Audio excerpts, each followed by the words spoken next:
तैयार रहिए। स्टार्ट।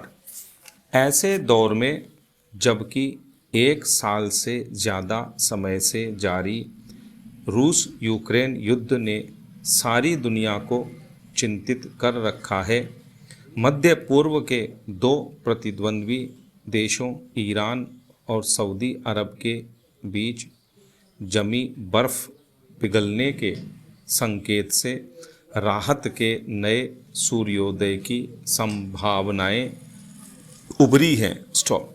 दोनों देशों के अधिकारियों ने चीन में 4 दिन की बातचीत के बाद कूटनीतिक संबंध बहाल करने पर सहमति जताई है। स्टॉप।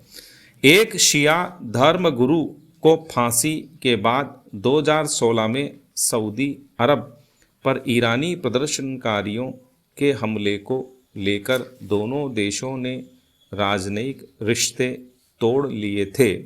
दोनों देशों में समझौते के लिए पिछले 7 साल से जारी कोशिशें अब जाकर फलीभूत हुई हैं।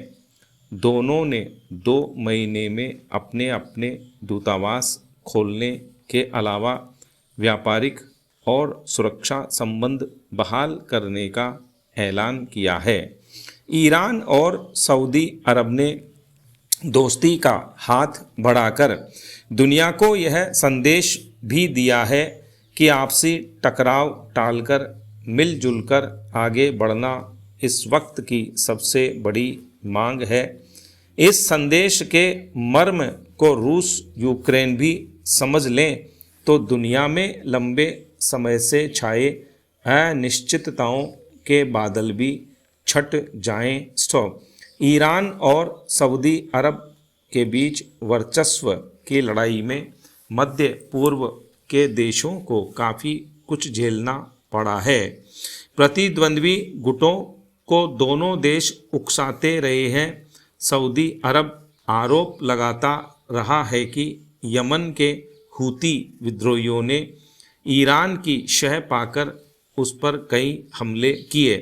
सऊदी अरब के तेल संयंत्रों पर 2019 में ड्रोन व मिसाइलों से हमले में भारी नुकसान हुआ था। हालांकि ईरान आरोपों को बेबुनियाद बताता रहा है। यमन के अलावा लेबनान, सीरिया, इराक में भी ईरान व सऊदी अरब ने एक दूसरे के खिलाफ मोर्चा खोल रखा था। दशकों पुरानी तनातनी की एक वजह धार्मिक मतभेद भी है।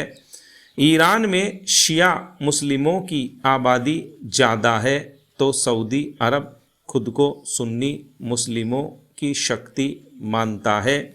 ईरान व सऊदी अरब के समझौते का अमेरिका ने स्वागत किया है, लेकिन जानकार समझौते को अमेरिका के लिए किरकिरी बता रहे हैं। ईरान से अमेरिका की तनातनी जग जाहिर है। पिछले कुछ साल से सऊदी अरब से भी उसकी दूरियां बढ़ी हैं। चूँकि समझौते के लिए मध्यस्थता चीन ने की है, मध्य पूर्व में उसकी विस्तारवादी नीतियों के लिए नए रास्ते खुलेंगे। अंतर्राष्ट्रीय समीकरणों में भी उथल पुथल संभव है। समझौते से भारत पर प्रतिकूल असर के आसार फिलहाल नज़र नहीं आते, क्योंकि ईरान और सऊदी अरब के साथ उसके अच्छे राजनयिक संबंध हैं। मध्य पूर्व में चीन के कदमों पर नज़र रखने की ज़रूरत है, जो भारत के विरोध की नई जमीन तलाशता रहता है। स्टॉप।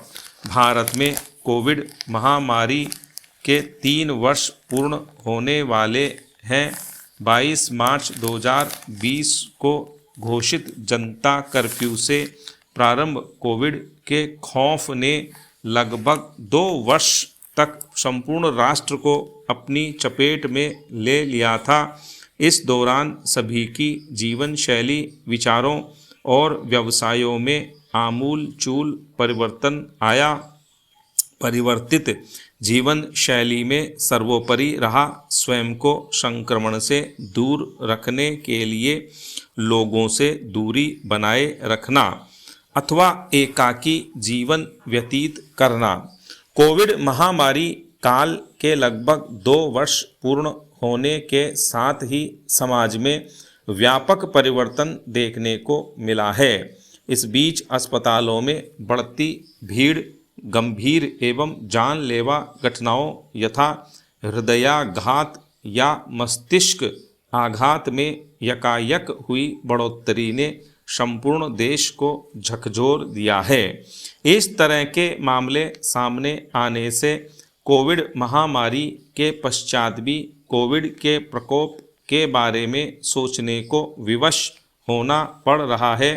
हालांकि सभी ने यह मान लिया है कि कोविड तो गया, अब खुलकर जी लें, लेकिन कोविड अब लंबी अवधि के लॉन्ग कोविड के रूप में भी अपना प्रकोप दिखा रहा है। स्टॉप।